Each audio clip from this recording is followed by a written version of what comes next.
si woni 150 personnes mi yewta ko addimi ɗo ko. Donc aray wallite en ɗon hewten tinna 150 on déjà 70 ko mi reni ɗo ko. Hayso mapaki on wata la yide oɗo live parce que ko live spécial donc mi woni ɗon.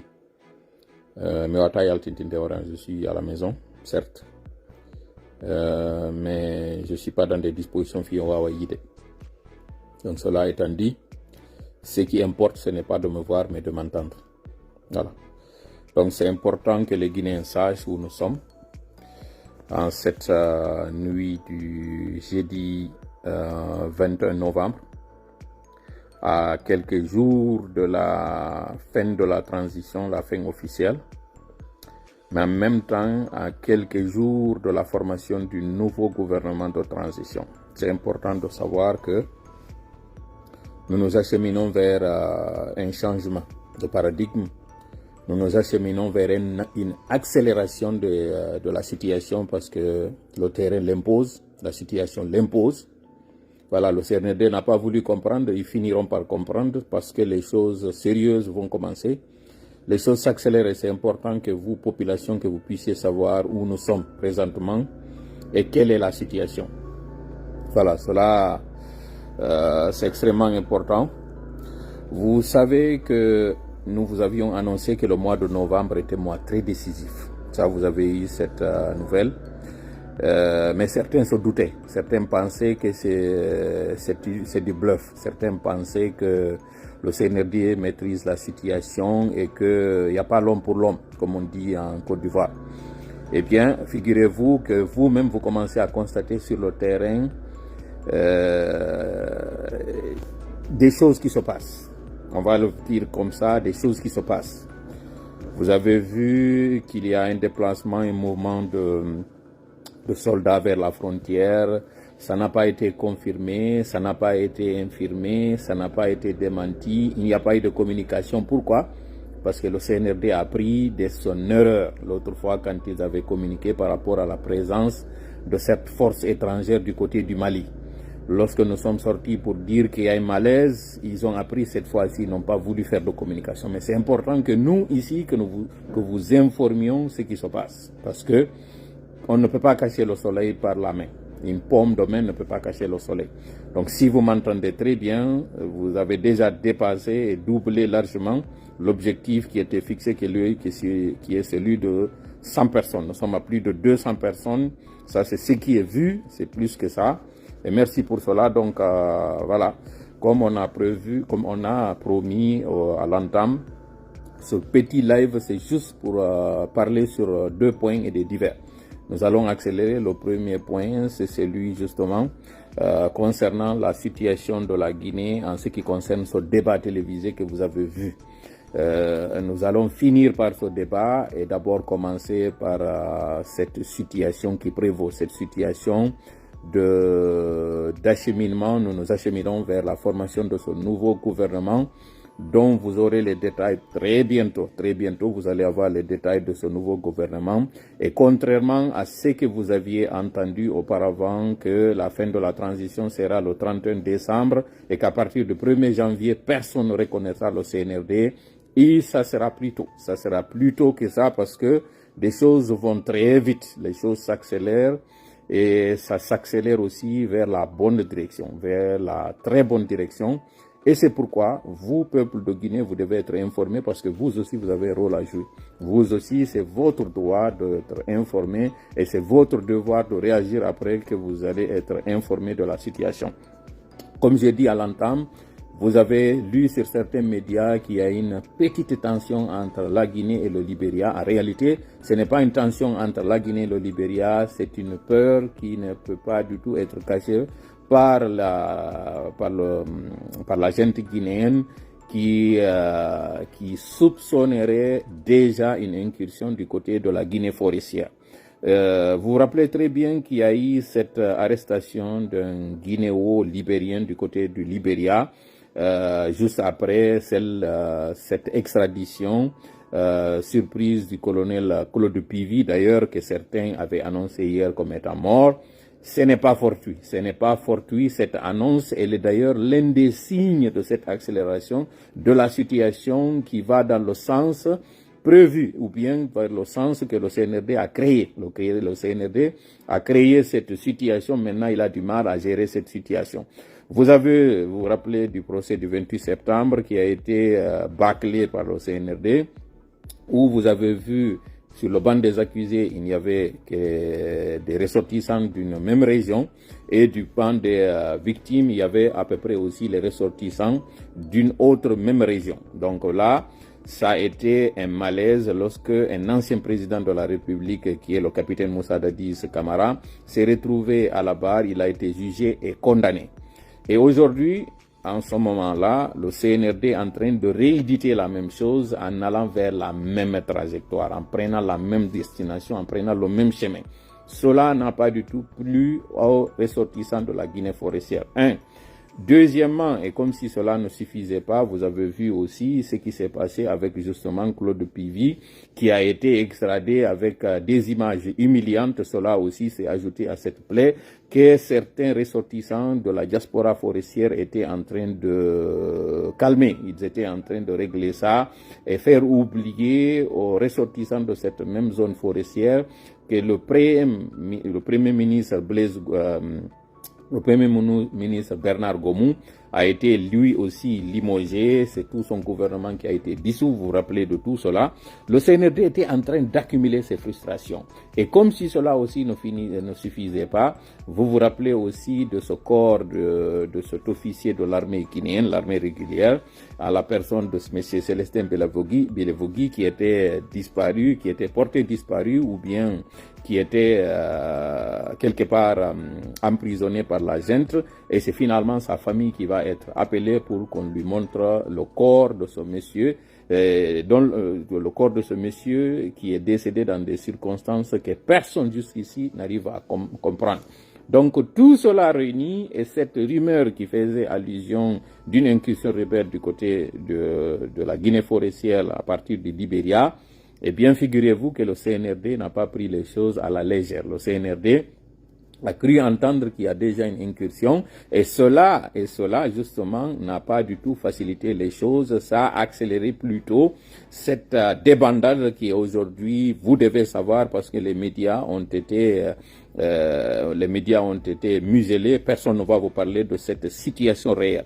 Vous prenez des informations à compte-gouttes où on vous dit que c'est un contingent qui s'est dirigé vers le Libéria parce que le Libéria pensait que c'est sa souveraineté qui pouvait être menacée. Il n'en est rien. Il n'en est absolument rien.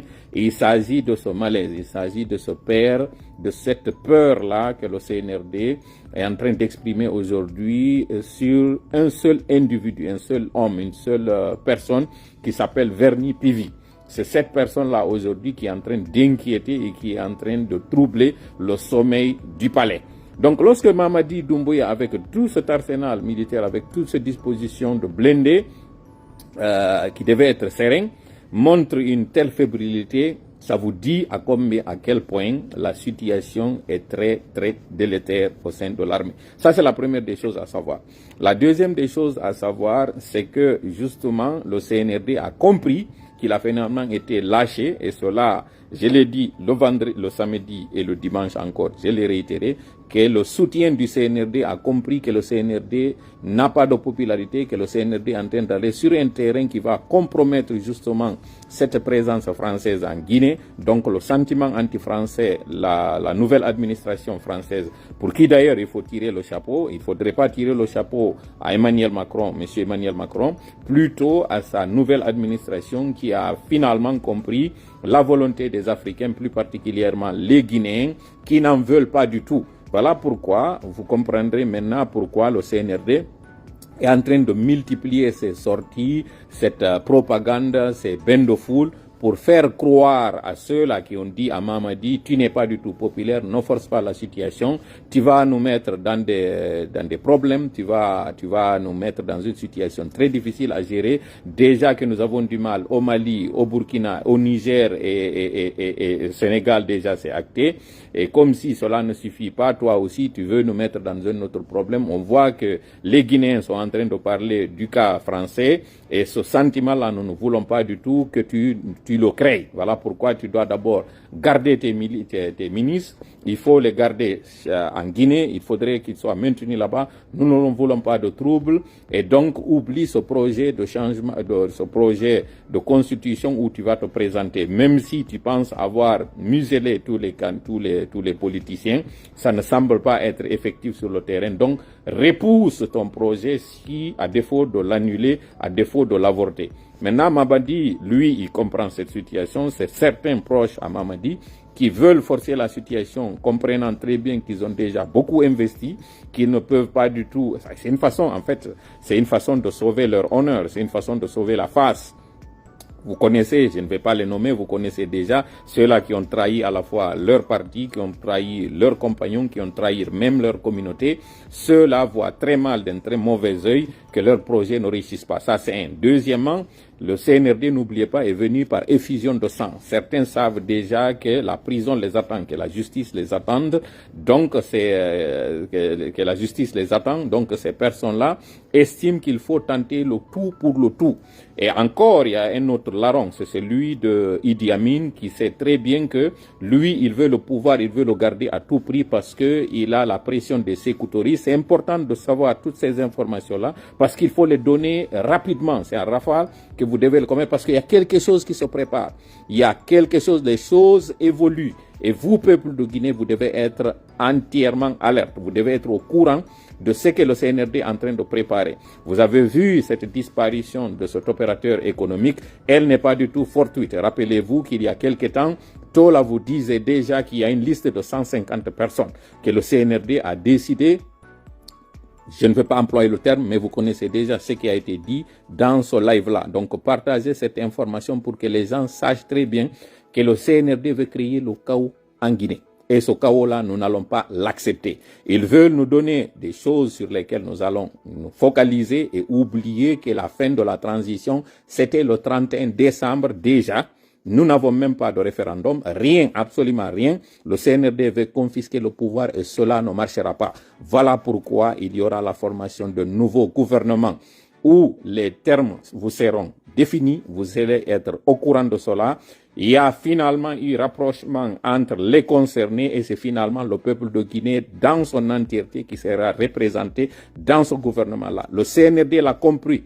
Ça via certains services de renseignement à la fois locaux mais étrangers et ils sont dans une panique totale. Voilà pourquoi certains communicants sont déjà mis à l'œuvre, ils sont déjà mis en activité pour qu'ils commencent déjà à vous tympaniser et vous faire croire que c'est l'opposition qui est en train de créer le chaos. Non. Ce n'est pas l'opposition qui crée le chaos. L'opposition n'a pas intérêt à ce qu'il y ait le chaos parce que l'opposition bénéficie du soutien de la population pour laquelle d'ailleurs elle est en train de se battre. Cette nouvelle transition qui est dans le tuyau, c'est une transition salvatrice. Celle-là qui viendra rectifier ce que le CNRD a déjà détruit jusqu'ici. Donc soyez déjà en attente, soyez déjà alerte. Maintenant, pour finir par rapport à la situation guinéenne, cette fuite de Baouri sur ce débat-là, qui est d'abord l'initiative de RFI, ce n'est pas du tout la classe politique ni la société civile dans son entièreté qui a demandé ce débat-là, ce qui est parfois le cas. C'est RFI dans sa programmation qui a voulu qu'il y ait ce débat-là, qui a d'abord parlé avec les autorités, c'est la procédure, c'est la formule usuelle de parler avec les autorités, avoir l'agrément, la permission pour la réalisation de ce débat. Donc, le CNRD, la gente était entièrement au courant. Certaines discrétions d'ailleurs disent que c'est le CNRD qui a voulu, voyant son calendrier, son agenda en train de progresser, qui a demandé, qui était demanderesse de ce débat-là, de cette émission-là, parce que ce n'est pas que ce débat-là, il y a aussi d'autres émissions en Guinée, parlant des mines, parlant des réalisations, parlant de certaines infrastructures, parlant de la situation justement de la transition, pour que cela soit vendu à la communauté internationale. Donc c'est le CNRD en tant que tel en collaboration avec RFI, qui ont décidé à ce qu'il y ait cette émission. Il était prévu qu'il y ait la classe politique plus élargie, donc il fallait qu'il y ait un jeune et une personne moins jeune, pour ne pas dire une personne de la vieille classe politique. Je ne veux pas aussi vous donner le nom de cette personne-là, mais vous comprendrez dans cette explication c'est qui cette personne-là. Elle a été consultée, cette personne-là qui était au début proche du CNRD. Cette personne-là a décliné l'invitation et c'est finalement de fil en aiguille que lui, Aliouba, a été choisi. Aliouba était à l'étranger en ce moment, il était précisément aux États-Unis. Il a été contacté, le projet lui a été soumis, donc une explication lui a été faite. Il a expliqué qu'il se trouverait à l'époque à l'étranger, mais qu'il serait disposé une fois de retour dans le pays. Donc, c'est en fonction de ces trois agendas, donc celui du CNRD, celui de RFI et celui de Aliouba, que finalement, rendez-vous a été pris pour cette émission. Donc, qu'on ne tympanise pas, qu'on ne fasse pas croire que il y a eu un chevauchement de calendrier ou bien qu'il y a eu un agenda chargé. C'est faux, entièrement faux. Et vous devez être au courant de cette contre-vérité. Donc, qu'est-ce qui s'est passé? Aliouba est rentré après sa tournée. Il y a eu tout ce qu'il a eu à faire en Amérique du Nord, mais aussi du côté de l'Europe. Quand il est rentré en Guinée, ce débat-là a été encore confirmé de nouveau. RFI a confirmé sa venue. Et donc, qu'est-ce qui s'est passé? Lorsque j'ai fait mon live du samedi et du dimanche, dans lesquels j'ai expliqué que le CNRD finalement a été lâché, le CNRD a compris par cette sortie-là et voyant encore certains signaux annonciateurs qu'il y avait un piège qui lui aurait été tendu. C'est la lecture que la gente a faite de cette émission-là. Et donc, pour ne pas se casser la margoulette, pour ne pas tomber de plein pied dans cette émission, dans ce piège-là, parce que ce qui se passe, le CNRD sait comment il est venu. Il sait quel est le soutien dont il a bénéficié. Et voyant maintenant que ce soutien-là est en train de le lâcher, connaissant les messages qui lui ont été donnés, donc les consignes, et comprenant qu'il y a un certain rapprochement aujourd'hui, en fait, vous savez, les États n'ont pas d'amitié, ils n'ont que des intérêts. Et ils ont vu que cet intérêt-là est en train de pencher vers l'opposition parce que les sorties, ils ont vu déjà la débâcle qu'ils ont eue, cette honte qu'ils ont eue du côté de la France, à travers ce congrès qu'ils ont voulu faire, le CERELAC. Ça n'a pas donné. Ils ont eu cette défaite au niveau de la justice où ils sont allés, ils ont voulu coffrer un activiste, ils ont compris que cela ne fonctionne pas. Donc tout cela réuni a conduit le CNRD à comprendre qu'il y a un piège. Eux, ils ont dit ils ont conclu que la France est en train de le tendre un piège. Ils ont compris, ils se sont dit que les récentes sorties des médias français, donc France 24, TV5 et RFI, ne sont pas dans la direction qu'ils ont souhaité.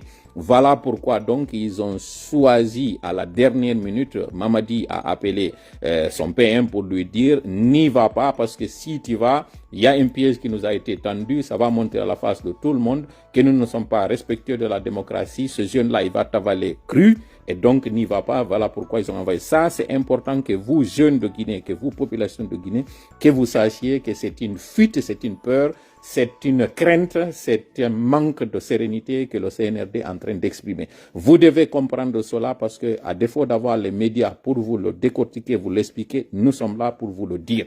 Tout cela pourquoi? C'est pour aller aussi au Mali et vous expliquer qu'au Mali, ce qui s'est passé là, c'est une suite logique de ces dernières attaques que le Mali a subies. Et vous rappelez très bien qu'avant qu'il y ait ces attaques-là, Tola a été le premier à vous annoncer qu'il allait y avoir quelque chose là-bas. Donc les mêmes sources qui nous informent nous ont aussi informé que ce qui s'est passé, que ce qui se passe actuellement du côté du Mali, c'est qu'il y a un camp qui veut changer de position et qui veut comprendre, qui veut s'approcher de la France pour essayer de changer de paradigme. Il y a un autre camp qui l'a compris et qui a voulu mettre terme à qui a voulu en fait jouer les troubles faits au niveau du terrain et c'est ce qui est en train aujourd'hui d'expliquer cette situation de cacophonie. Là, qu'est-ce que nous devons tirer comme enseignement? C'est que d'abord, le PM Baouri doit comprendre que de la même façon que Choguel Maïga a été utilisé puis après jeté, c'est cette même chose-là qui l'attend. Ils ont les profils à peu près. Il est de la classe politique, il fait partie de la vieille des vieilles. Il a été utilisé, Louis Choguel Maïga, pour museler d'abord la presse. pour interdire des activités politiques alors que lui, il est politique à la base. Il a fait aussi en sorte que certains soient exilés. Il a fait en sorte que les droits de l'homme, en quelque sorte, soient bafoués. Et c'était lui le porte-parole. C'était lui l'interlocuteur de la communauté internationale. C'est lui qui défendait et qui prenait la défense de ces putschistes. Il l'a fait pendant tout ce temps. Ce n'est qu'à la dernière minute qu'il décide, voyant maintenant l'impopularité de ces putschistes-là, de ces militaires-là, il s'est dit que c'est le moment de quitter la barque avant qu'il ne soit trop tard. Sauf que trop tard a un peu joué son rôle, même si il y a une situation qui reste tendue sur le terrain. C'est extrêmement important que ce message-là soit aussi décortiqué du côté de la Guinée. Aujourd'hui, il y a un rapprochement entre certains dirigeants du Mali et la France.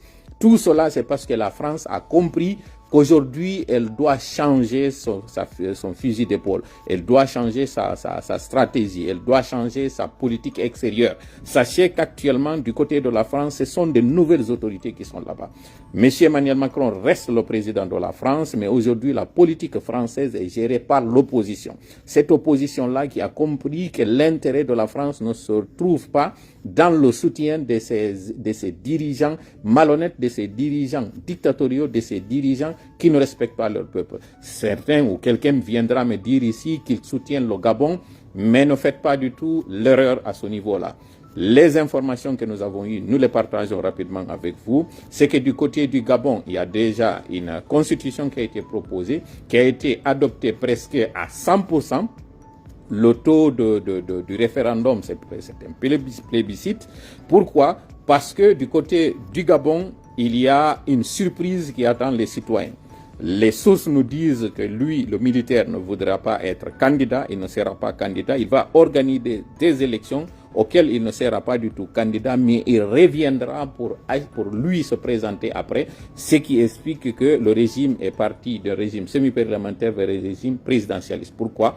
Parce qu'ils veulent que la responsabilité soit celle du président et les militaires seront là pour veiller au grain. Ça, ce sont les informations que nos sources proches du côté de la France nous ont données. Tout cela, c'est pour dire que Mamadi Doumbouya ne peut pas du tout se présenter parce que son frère d'armes,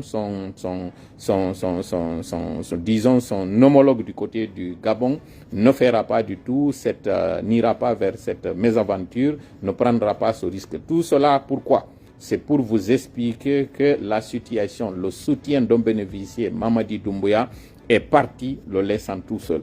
Peuple de Guinée, celui du 28 septembre, celui du 2 octobre, une autre journée, un autre moment, une autre saison t'attend pour encore une fois que tu changes l'histoire de ton pays. Cette fois-ci, tu dois l'écrire d'une lettre d'or. Cette fois-ci, le destin t'appelle pour qu'encore une fois tu répondes présent. Une petite poignée de personnes est venue pour nous tromper le 5 septembre et nous faire croire qu'ils étaient venus pour répondre à nos inquiétudes et cesser nos larmes. En réalité, ce sont eux, pendant toutes ces 5 dernières années, qui étaient là à tuer le peuple de Guinée, à les massacrer.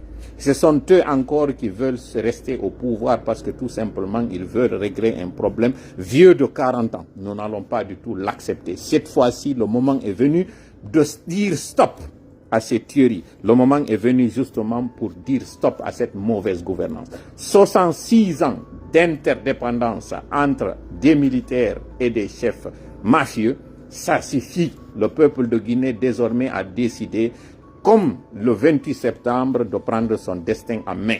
C'était des syndicalistes, des citoyens, des civils, lorsque la Guinée n'avait pas encore d'armée, qui avaient décidé de dire non aux colons et d'opter pour l'indépendance. Cette fois-ci encore, nous allons changer le destin de la Guinée en étant toujours des citoyens civils. Cette armée qui a toujours bafoué l'indépendance, l'intégrité et l'évolution de ce pays-là, en achetant des armes au lieu d'avoir des équipements, en achetant des armes au lieu d'avoir des infrastructures, en achetant des armes au lieu de donner la sécurité aux citoyens. Vous avez vu cet opérateur économique, il a été enlevé dans un quartier résidentiel peuplé. où il y a une CMIS, entendez par là une compagnie mobile d'intervention et de sécurité, pas loin d'un plateau qui est très connu par le monde, c'est le plateau de Cap Rorail, où la cité administrative, disons, la concentration des bureaux administratifs doivent être aménagés. À quelques mètres de plusieurs centres de sécurité, de plusieurs postes de sécurité, cet homme d'affaires a été enlevé et pendant une trentaine de minutes, une chasse à l'homme était en train de se faire. Des civils qui ont décidé de poursuivre ces malfrats, 2 d'entre eux ont été assassinés froidement pendant que nous sommes en pleine capitale. Et cette commune où il y a eu cette forfaiture, c'est la commune la plus militarisée. Pendant les dernières années de M. Alpha Condé, il y avait des PA, entendez par là des postes armés dans ces quartiers-là. Quand le CNRD est venu dans sa manipulation, ils ont dit qu'ils enlèvent ces PA-là pour finalement que les citoyens puissent vaquer à leurs occupations. Vous avez vu cette colonne de blindés en train de circuler sur les rues de Conakry. Où sont tous ces blindés pour sécuriser la population? Comment se fait-il que cet homme d'affaires soit kidnappé dans son quartier devant sa famille, malgré l'effort des citoyens qui finalement sont ceux-là qui sécurisent, qui prennent leur sécurité en main? Cela montre l'échec du CNRD sur le plan sécuritaire. Et dire que c'est sous le règne d'un élément issu du groupement des forces spéciales, spécialisé justement en cas d'attaque de ce genre, spécialisé contre le terrorisme, spécialisé contre le banditisme organisé, spécialisé contre le crime organisé en un mot. Cette criminalité aujourd'hui bat son plein. Et tout cela montre que le CNRD a échoué sur tous les plans. Ils n'ont pas pu préserver les acquis que M. Alpha Condé a laissés. Ils n'ont pas pu du tout nous donner absolument rien. À quoi auront servi justement ces blindés? La réponse est simple, c'est pour garder le pouvoir. Et nous disons non, que cela ne marchera pas. Voilà pourquoi la formation de ce nouveau gouvernement interviendra incessamment et vous allez être informés du déroulement et de la suite à prendre. Vous, citoyens de Guinée, à partir de la minute, arrêtez de payer des impôts à ces criminels parce que ces impôts-là sont la seule source de revenus aujourd'hui qui les permettront de tenir le coup. Les caisses sont vides. Ils attendaient à ce qu'il y ait un prêt. Ce prêt-là a été refusé. Et aujourd'hui, avec la tension du monde, vous avez vu ce qui se passe. Le monde est entré dans une tension mondiale. Et cette tension mondiale, Dieu seul sait où elle s'arrêtera. Il y a un nouveau président du côté des États-Unis qui a menacé de se retirer justement de ce conflit russo-ukrainien. C'est finalement les Européens qui devront payer la facture. Et ces Européens ne pourront pas payer cette facture-là et mettre en priorité ce simandou qu'ils sont en train de nous vendre. Ces Occidentaux vont désormais prendre leur destin en main, c'est leurs citoyens qui deviendront leur priorité. Ils ne pourront pas du tout soutenir des régimes despotes en Afrique, ils ne pourront pas du tout nous venir en aide en Afrique. Cela doit être su par les Guinéens en particulier et les Africains en général, que désormais chacun s'occupe de ses propres problèmes. Voilà pourquoi cette gente aujourd'hui est en train de se mordre les doigts, parce que tous leurs calculs sont finalement, ils sont avérés comme étant des calculs ratés. Toutes leurs sources de revenus aujourd'hui, c'est sur vous, peuple de Guinée. Voilà pourquoi ils ont fait un conseil de ministres dans lequel ils ont dit, nous ne devons compter que sur nous. Cette partie-là n'a pas été largement commentée, mais des indiscrétions nous disent que le CNRD a dit clairement à ses ministres que les prochains mois vont être très difficiles, qu'il faut se préparer justement à serrer la ceinture. Nous n'allons pas serrer cette ceinture-là parce que ce n'est pas nous qui avons créé ce désordre. Ce n'est pas nous qui avons dilapidé l'argent dans des campagnes de propagande. Ce n'est pas nous qui avons pris de l'argent que nous avons distribué à des propagandistes, à des artistes, voire même parfois déplacer des personnes. Vous avez eu cette honte que le CNRD nous a fait encore subir. Un pays qui devait organiser la Coupe d'Afrique 2025 finalement est condamné à suivre ça à la télé. Même pas organisé. Sinon, nous ne serons même pas éligibles à cette Coupe d'Afrique. Et comme si la cupidité ou bien la naïveté des Guinéens ne finit pas, on nous fait sortir quelque chose dans le chapeau pour nous dire qu'il y a un espoir que la Guinée poursuive la Tanzanie pour espérer une qualification. Mon œil C'est ce qui s'était passé entre le Sénégal et la Guinée. Lorsqu'on nous avait dit, et les gens ont cru à ce canular, que le match allait être rejoué. Le CNRD est tout simplement dans une honte qu'il n'arrive pas du tout à gérer. Voilà pourquoi ils ont mis des communicants à la tâche pour vous faire oublier déjà que nous avons des camarades qui sont arrêtés, pour nous faire oublier qu'il y a un homme d'affaires qui a été kidnappé, pour nous faire oublier que des médias ont été fermés pendant 3 ans. Et aujourd'hui, ce sont des familles qui sont dans le chômage, qui sont dans la dèche, qui sont dans la précarité. Et rappelez que l'année scolaire a commencé. Que feront justement ces enfants? Tout cela, c'est le CNRD qui l'a créé. Peuple de Guinée, réveille-toi et prends ton destin en main.